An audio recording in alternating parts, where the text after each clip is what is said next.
د غرونو پر سکو اتمه برخه.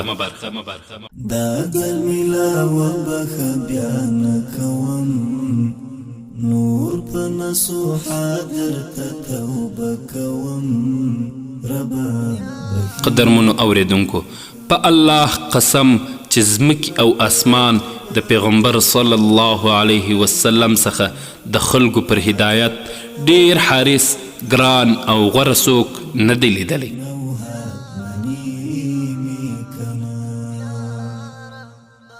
هو، هغه د ټولو خلکو په هدایت حارس و. هغه که بوډا و، که ځوان، که نارینه و او که ښځینه، آزاد و که غلام، ماشوم و او که غټ، بس خپل ځان او وخت یې تل په همدې لاره کې لګاوه تر هغه چې الله تعالی داسې خطاب ورته وکړ. حقیقت دا دی الله تعالی چې چاته خوښه سي په ګمراهۍ کې یې اچوي او چاته یې چې خوښه سي سمه لاره وښیي. نو ای پیغمبره، ته خپل ځان د دغو خلکو په خاطر په غم او افسوس کې مه ویلي کوه. څه چې دوی کوي الله ورباندې ښه پوهیږي. سورة فاطر.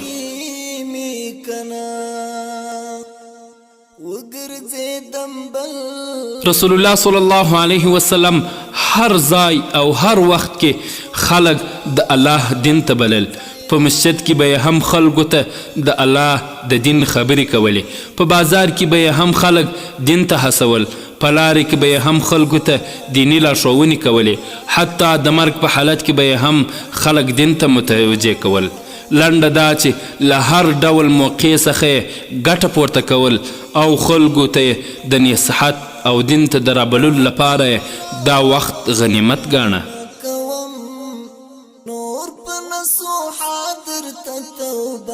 کله چې به یې یو ګناهګار ولیدی نو حتمی به یې نصیحت ورته کاوه، او که به یې یو څوک ولیدی چې کومه غلطي یا نیمګړتیا کې لګیا دی نو لارښوونه به یې ورته کول. خلکو ته په دعوت کولو کې هیڅ ډول کوتاهي نه درلود، بلکې تل په لوړ همت سره د خلکو په فکر کې و. حتی د هغو کسان غم لا ورسره و چې تر اوسه دنیا ته نه و راغلي. ابدا دعاګانې به یې کولې چې ای مهربانه څښتنه، د دوی په راتلونکو نسلو کې نیک او صالح کسان پیدا کړه.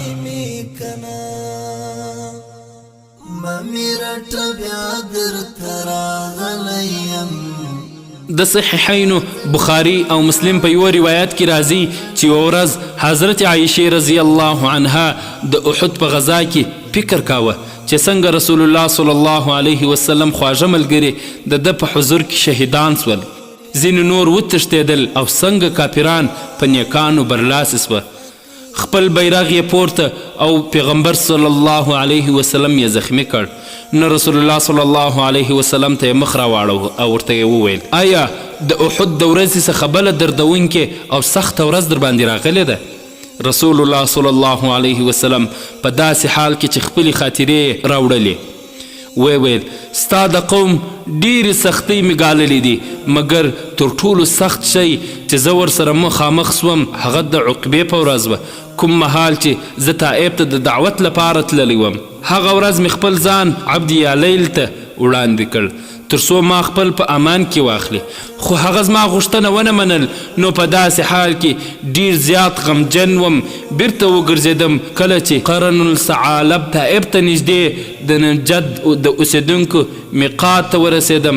هلته مې سر پورته کړ، ګورم چې وریځ مې پر سر سیوري کړی او جبریل علیه السلام مې پکښې ولید چې ماته یې آواز وکړ. ماته یې وویل الله تعالی ستا د قوم خبرې واورېدې چې تا ته یې وکړې او د دین دعوت یې ونه مانه، نو الله تعالی تا ته د غرونو فرشته رالیږلې ده چې هر امر ورته کوې هغه تیاره ده. وروسته د غرونو فرشتې سلام وکړ او وویل، ای محمد، هره غوښتنه لرې زه یې ترسره کوم. آیا دا غواړې چې هغوی د دوو غرونو په منځ کې راګیر کړم؟ دا دوه لوی غرونه به په مکې کې وي.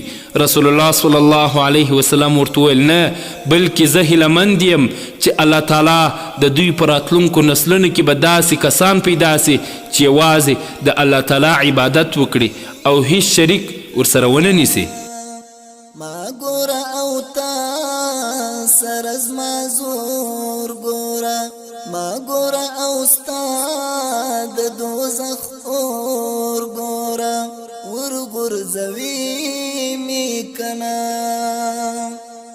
دا ځل ملا وبخ بیا نکوم نور په نسو حاضر ته توبه کوم ربا بخیمی کنا ممی رټ بیا در تر غلیم دا ځل په نو حاضر تر غلیم نو منیمی کنا دا ځل ملا وبخ بیا نکوم نور په نسو حاضر ته توبه کوم ربا بخیمی کنا ممی رټ بیا در تر غلیم دا ځل په نو حاضر